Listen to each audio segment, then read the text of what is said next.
Hi అందరికీ welcome to RS home. అందరూ కుశలమా? ఈ రోజు అయితే నేను తులసి వాటర్ అయితే తీసుకున్నాను. ఎందుకంటే చాలా బాగా తలనొప్పి ఉందండి. అసలు ఎంత బాగా అంటే నేను ఎప్పుడు తలనొప్పి వచ్చినా సరే ఇదైతే నేను ట్రై చేస్తాను. తులసి ఆవిరి పీల్చేసి వాటర్ అయితే తీసుకుంటాను.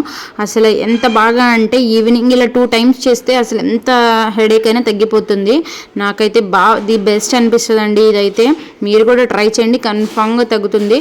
అలా నాకైతే తగ్గిపోయింది. ఇంకా అమ్మ పాల తాలికలు బాగా చేస్తారు. దానికి అమ్మ ఈరోజు టిఫిన్లోకి చేస్తుంది.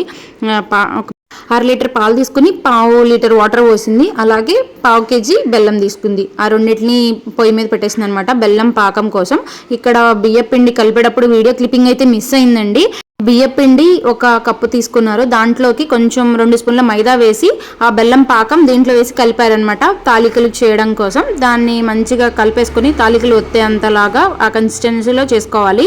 ఇంకా పాలు బాగా మరుగుతున్న స్టేజ్లో ఇది మనం తాలికల్ని దాంట్లోకి ఒత్తుకోవాలి. అది ఒకేసారి ఒత్తకూడదు అండి. అంటే ఒకసారి ఒత్తేసిన తర్వాత ఉండలు కట్టేస్తుంది. విడివిడిగా వేయాలి.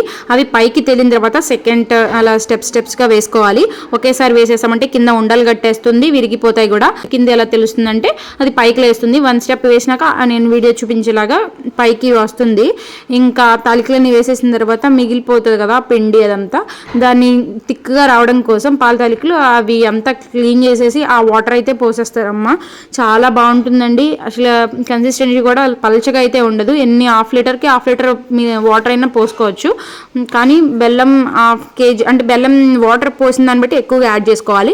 అంతే, చాలా బాగుంటుంది. ఊరికి అయితే కలపకూడదు, కలిపితే ముక్కలు అయిపోతాయి. మనం అప్పుడప్పుడు తిప్పుతూ ఉండాలి. ఎందుకనంటే అడుగంటే ఛాన్స్ ఉంటుంది, పిండి పోస్తాం కదా, అందుకని చెప్పేసి.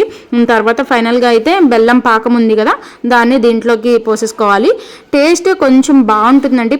లాస్ట్లో షుగర్ కూడా యాడ్ చేస్తే ఒక 4 స్పూన్స్ షుగర్ యాడ్ చేసాం. ఇలాచి కొట్టి వేసేసింది. నెయ్యిలో జీడిపప్పు, మనకి దగ్గర ఉన్న డ్రై ఫ్రూట్స్ వేయచ్చు. మేము కిస్మిస్ తినము. ఇంకా ముద్దపప్పుతో అయితే ఇలా సర్వ్ చేసింది. చాలా బాగుందండి. ఈ వీడియో మీకు నచ్చినట్లయితే నా ఛానల్ లైక్ చేయండి, సబ్స్క్రైబ్ చేయండి, షేర్ చేయండి. Thank you for watching.